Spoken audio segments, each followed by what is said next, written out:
બોલો વેલનાથ બાપુની બોલો માધાતર દાદાની બોલો બાજીજી મહારાજની બોલો સદારામ બાપાની આજે આ વિંછિયા ગામની પવિત્ર ભૂમિ ઉપર કોઈ ઠાકોર સમાજ એકતા સંમેલનમાં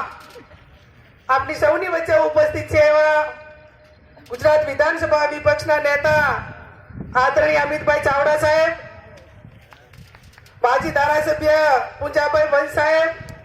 ઋતિકભાઈ મકવાણા, રાજેશભાઈ ગોહિલ, ભોળાભાઈ, સિદ્ધપુરના માજી ધારાસભ્ય ચંદનજી ઠાકોર, બહુચરાજીના માજી ધારાસભ્ય ભરતજી ઠાકોર, હમણાં જ સ્ટેજ ઉપર આપ સૌને સંબોધન કરીને સમાજની એકતા માટેની નફો માટેની વાત કરી એવા ભાઈ શ્રી રાજુભાઈ સોલંકી, નવગણજી, સ્ટેજ ઉપર બિરાજમાન સમાજના સૌ વરિષ્ઠ આગેવાનો, વડીલો, યુવાન ભાઈઓ અને બહેનો, સૌ પ્રથમ તો આ સંમેલનના આયોજકોને ખૂબ ખૂબ અભિનંદન આપું છું કે એમણે અન્યાય સામે લડવા માટે સમાજને એકઠો કર્યો છે. મારી વાત કરતા પહેલા ઘનશ્યામભાઈ રાજપરાના આત્માને શાંતિ મળે, એમના પરિવાર ઉપર જે દુઃખ આવી પડ્યું છે એ દુઃખ સહન કરવાની ભગવાન એ પરિવારને શક્તિ આપે અને ભગવાનને પ્રાર્થના કરીએ અને એમના પરિવારને આજે આપણે સૌ ખાતરી આપીએ છીએ કે ઘનશ્યામભાઈ ભલે આપણી વચ્ચે ના હોય પણ સમાજ અને આપ સૌ આ પરિવારની સાથે છીએ. જ્યારે પણ આ સમાજને કોઈ પણ પ્રકારની આ પરિવારને જરૂર પડશે ત્યારે આગેવાનો અને સમાજ આ પરિવારની સાથે છે.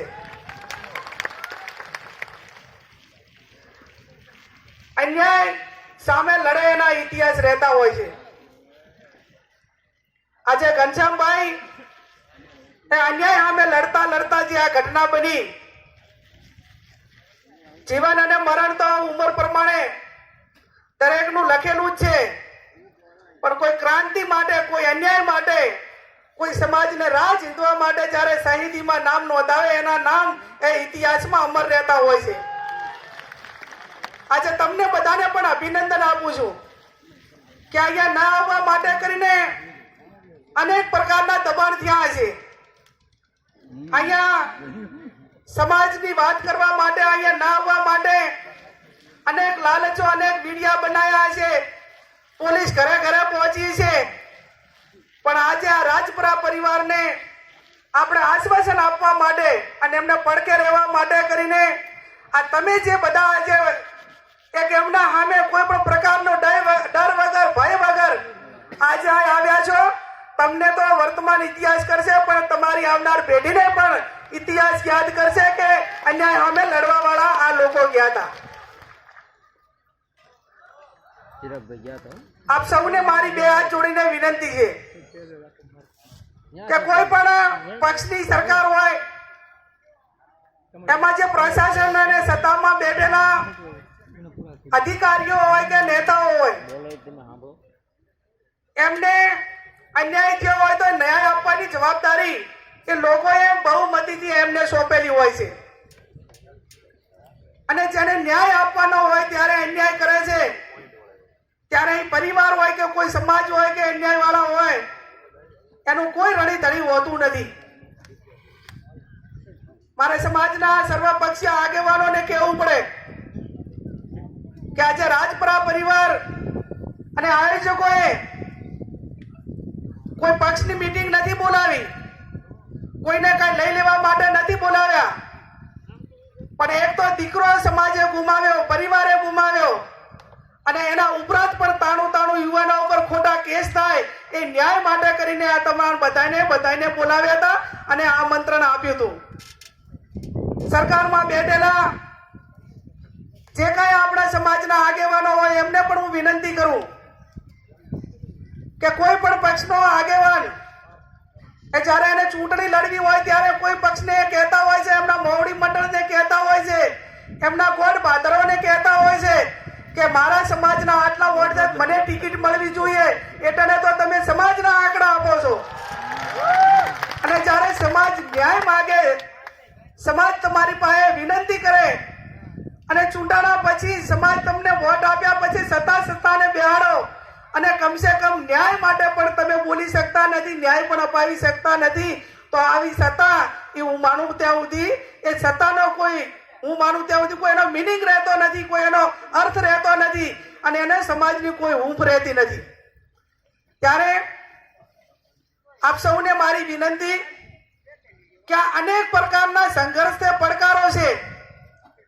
પણ એની સામે લોકશાહીની અંદર ગાંધી ચિંધ્યા માર્ગે સંયમતા સાથે